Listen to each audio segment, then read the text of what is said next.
Les parlementaires issus des commissions financières de l'Afrique de l'Ouest ont tenu leur deuxième symposium sur les finances publiques à Ouagadougou. Ce numéro fera la part belle à cette activité en revenant sur le déroulement de cette rencontre internationale et en recevant dans l'interview express Issoufou Traoré, président par intérim de cette organisation.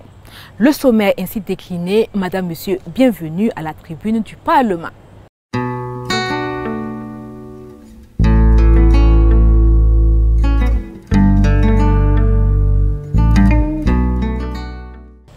Ouagadougou a accueilli du 16 au 20 octobre 2023 le deuxième symposium régional des députés ouest-africains en charge des finances. Durant 5 jours, ils ont bénéficié d'outils nécessaires pour améliorer leurs compétences en matière de contrôle et de gestion des finances publiques. Le point des travaux avec Innocent Darankoum, Anatole Nakoulma, Mariam Badini et Chloïmé Alain Koulibaly. Les députés membres des commissions en charge des finances publiques de l'Afrique de l'Ouest veulent améliorer leur capacité à exercer leurs attributions en matière de contrôle des finances publiques par un mécanisme de partage d'expérience et d'apprentissage. C'est tout l'intérêt de ce deuxième symposium régional qui réunit ce parterre de parlementaires durant 4 jours d'intenses travaux. Il s'agit de consolider la gouvernance qui est le troisième pilier du travail de la transition. Donc, particulièrement la gouvernance économique. Et bien entendu, c'est le cœur du processus dans nos pays. Comment on utilise l'argent public de façon rationnelle et efficace.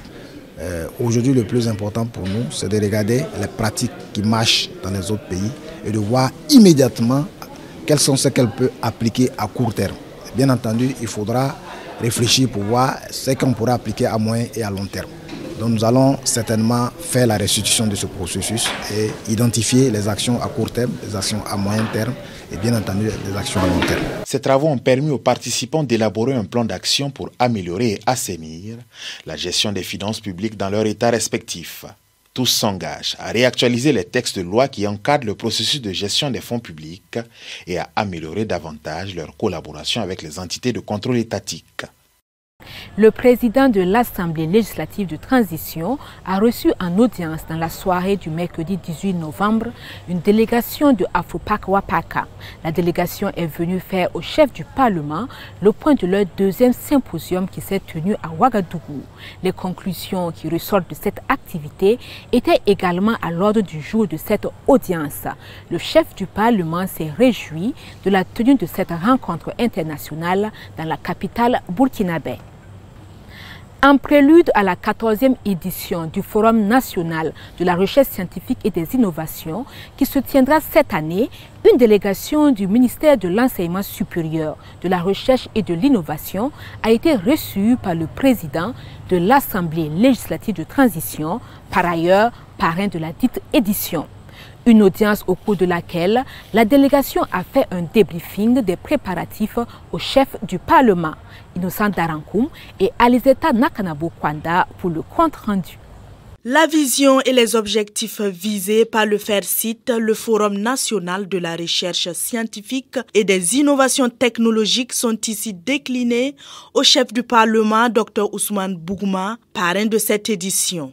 Son engagement à accompagner cette activité est salué par le secrétaire général du ministère en charge de l'enseignement supérieur. Ce sera un forum où nous allons présenter les innovations et les technologies qui sont développées par nos chercheurs ou en tout cas par des jeunes gens au niveau du Burkina Faso ici, mais œuvrer surtout dans le cadre donc des axes de recherche pour une valorisation de ces résultats de la recherche au niveau donc du Burkina Faso pour nous aider à pouvoir donc développer notre nation. Son Excellence, Monsieur le Président de l'Assemblée législative de la transition, a donné aussi son engagement pour nous accompagner avec l'ensemble de ses collaborateurs, ses collaboratrices, les honorables députés, pour nous accompagner dans ce sens et nous sortons confiants et encore, j'allais dire, mobilisés davantage pour l'organisation et la réussite de cet événement.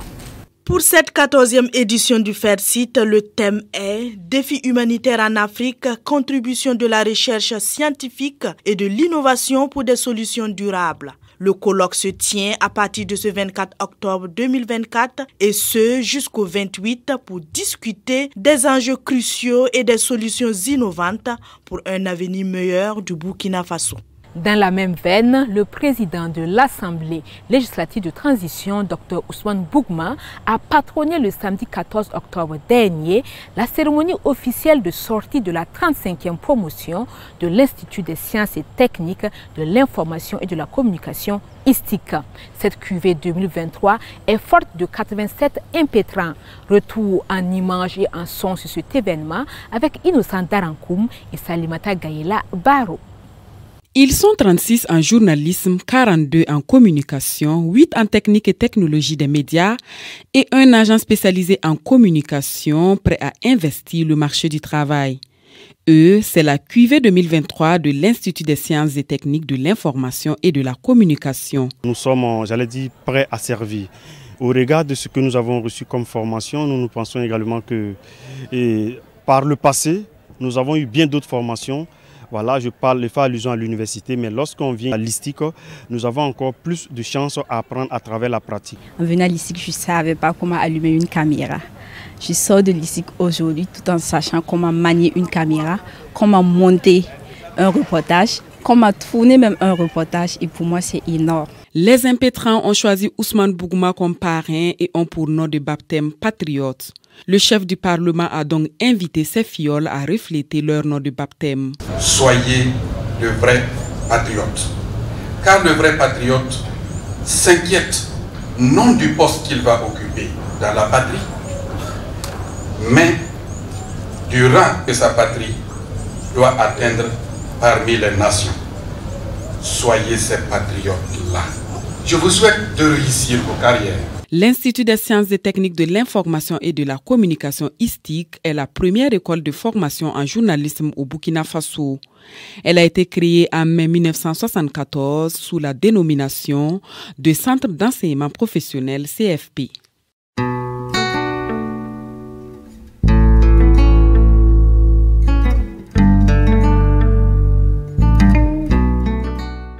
Je le disais plus haut, les parlementaires ouest-africains issus des commissions des finances des parlements des pays de l'Afrique de l'Ouest se sont réunis à Ouagadougou du 16 au 20 octobre 2023 pour un symposium axé sur la gestion des finances publiques dénommé Afropac Wapaka. Pour en savoir plus sur cette rencontre, Axel Nicole Riaro reçoit pour vous en interview Issouf Traoré, président par intérim du Wapaka. Suivez plutôt. Bonsoir Honorable Traoré. Bonsoir. Pouvez-vous nous parler brièvement du WAPAC? Quelles sont ses fonctions et ses missions? Le WAPAC est une fédération de plusieurs associations de commissions de finances de l'Afrique de l'Ouest, regroupant bien sûr, comme vous le savez, les 14 pays de l'Afrique de l'Ouest. Nous sommes encore à la phase, disons, ça a été créé depuis 2009, mais dans un contexte assez difficile. Nous sommes encore à la traîne avec certains pays et notre objectif, justement, c'est de partager nos expériences en matière de comptable finance des assemblées nationales. Et qu'est-ce qui vous lie à l'Afropac? L'Afropac est une association plus grande. Elle regroupe tous les pays africains. Nous, c'est régional. Donc l'Afropac, c'est tous les pays africains qui partagent aussi la même valeur, les mêmes expériences dans ce contexte africain.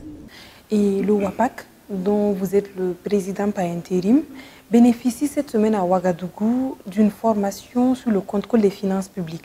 Qu'est-ce qui a motivé ce thème? Les finances publiques sont d'abord le thème fondamental de notre existence. C'est nous qui contrôlons le budget, le fonctionnement budgétaire de tout le pays.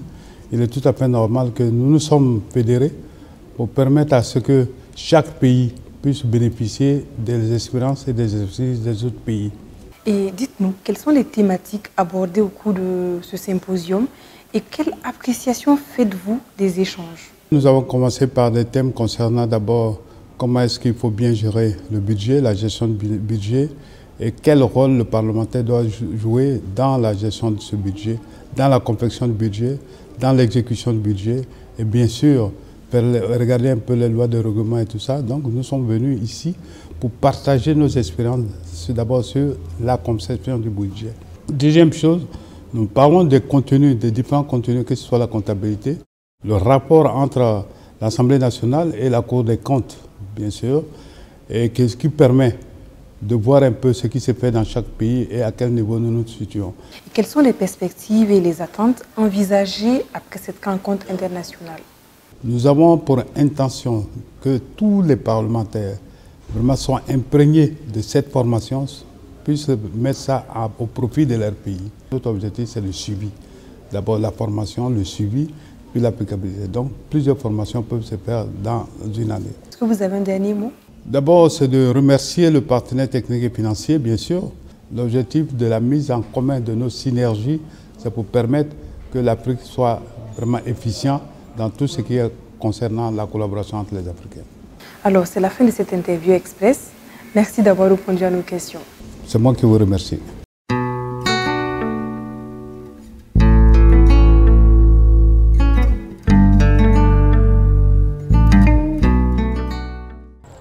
Les députés exercent leur mission de contrôle de l'action gouvernementale à travers plusieurs mécanismes dont le contrôle informatif.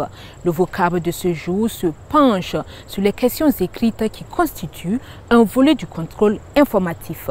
Les précisions avec le chef de service de relations publiques de l'Assemblée législative de transition, Honora Bationo. Les questions au gouvernement sont des outils de contrôle des exécutifs de la part des députés. Les députés peuvent s'adresser au ministre directement à travers les questions orales, mais il arrive que les députés peuvent faire les questions écrites. Tout député de la transition qui désire poser une question écrite transmet le texte de sa question au président de l'Assemblée qui le notifie au Premier ministre. Le président de l'ART informe le député à la toute prochaine séance plénière. Les réponses des ministres doivent parvenir à l'Assemblée législative de transition dans le mois suivant la notification des questions. Un délai supplémentaire peut être demandé par le ministre pour rassembler plus d'éléments pour sa réponse. Car très souvent, les questions écrites ont un très grand enjeu. Je prends un exemple. Un député part dans sa région. Il est saisi par la population tout d'un conflit sur un problème d'implantation d'une école ou d'un dispensaire. Depuis des années, le conflit demeure. Les autorités locales sont impuissantes face à la situation. Le député ayant été saisi décide de prendre la question à bras le corps. Il formule une question écrite qu'il adresse au ministre compétent. Le ministre compétent va forcément envoyer une mission de terrain pour enquêter. Dans ces conditions, le délai d'un mois peut s'avérer insuffisant. Lorsqu'une question écrite n'a pas obtenu de réponse après épuisement de la procédure des délais prévus à l'article 143 du règlement de l'Assemblée, cette question écrite est publiée au journal officiel du Faso. C'est la fin de cette édition. Merci de l'avoir suivi. Rendez-vous la semaine prochaine, même heure, même canal, pour d'autres informations parlementaires.